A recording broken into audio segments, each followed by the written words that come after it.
In the sleepy village of Ashbourne, where secrets hide behind hedgerows and teacups clink with gossip, Tom thought he knew his wife Emma, until a velvet box, wrapped with care and addressed to another man, shattered his world like a stone through a stained glass window.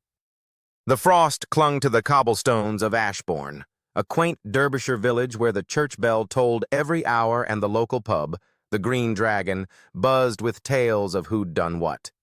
Tom sat in the attic of their stone cottage, the air thick with dust and the scent of old books, sorting through Christmas decorations for the village fair.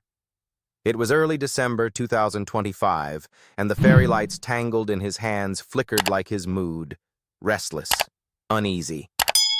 Emma had been distant lately, her laughter muted, her evenings filled with vague excuses about book club or late shifts at the bakery.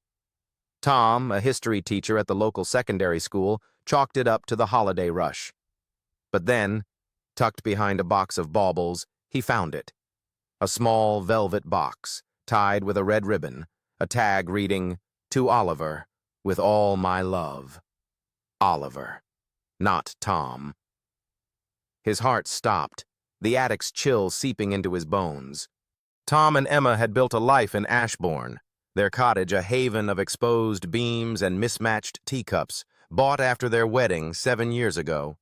They'd met at a village fete, Emma's eyes sparkling as she handed him a scone from her stall, her flour-dusted apron a badge of her trade.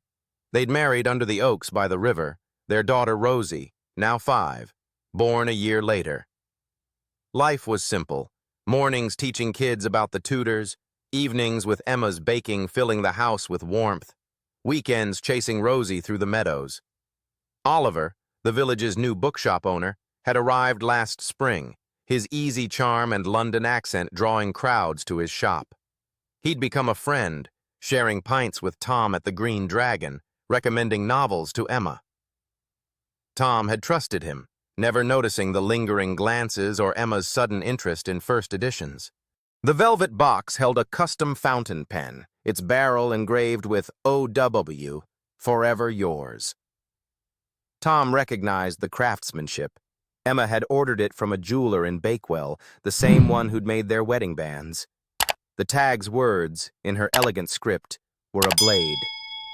"For the moments we steal, my heart is yours." He sank to the attic floor, the pen heavy in his hand, his mind racing through the signs he'd missed. Emma's late nights at the bookshop, her flushed cheeks when Oliver's name came up, the way she'd hum while texting, claiming it was her sister. The betrayal wasn't just hers, it was Oliver's, a man Tom had called mate. He waited until Rosie was asleep, her teddy bear tucked under her arm before confronting Emma. She was in the kitchen, kneading dough for tomorrow's loaves, her apron dusted with flour. The pen sat on the table, its box open like an accusation. "Tom," she gasped, her hands stilling, her eyes darting to the gift. "It's not what you think."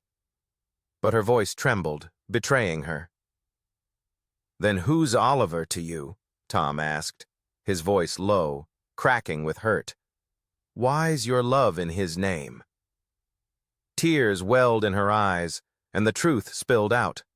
A fling born of late-night talks at the bookshop, Oliver's attention filling a void Tom hadn't seen. "I felt invisible," she whispered. "You're always with your books, your students. Oliver saw me." The words cut deeper than the pen's engraving, each one a reminder of Tom's own absence. He didn't shout. Instead, he walked out, the village's quiet streets swallowing his footsteps. At the Green Dragon, he found Oliver behind the bar, filling in for a sick mate. The pub was near empty, the fire crackling in the hearth. "You and Emma," Tom said, his voice steady but cold. Oliver's face fell, his usual charm gone. "I'm sorry, Tom," he said, setting down a pint glass. "It wasn't meant to go this far." But it had. Stolen moments in the bookshop's back room, whispers under Ashbourne's ancient oaks.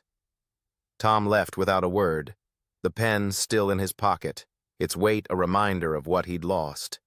The village buzzed with whispers by morning. Ashbourne's grapevine was merciless. Tom ignored the sidelong glances at the school, focusing on his classes, on Rosie's laughter as she built a snowman in the garden. Emma begged for forgiveness, promising to end it, to try counseling. "I love you, Tom," she said, her voice raw. "I love Rosie. I was stupid." He saw the woman he'd loved, the one who'd danced with him at the fete, but trust was a shattered vase, its pieces sharp. For Rosie's sake, he agreed to therapy, to try rebuilding what the pen had broken. Weeks later, Tom stood by the river, Rosie skipping stones nearby, her giggles a balm to his heart. The pen was gone, returned to the jeweler, its engraving a secret he'd never share. Oliver had left Ashbourne, his bookshop shuttered, the village moving on to new gossip.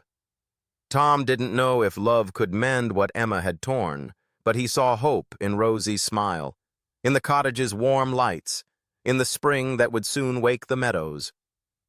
The gift had exposed a wound, but in its pain, Tom found a choice: to heal, to fight, to hold fast to the life he still cherished.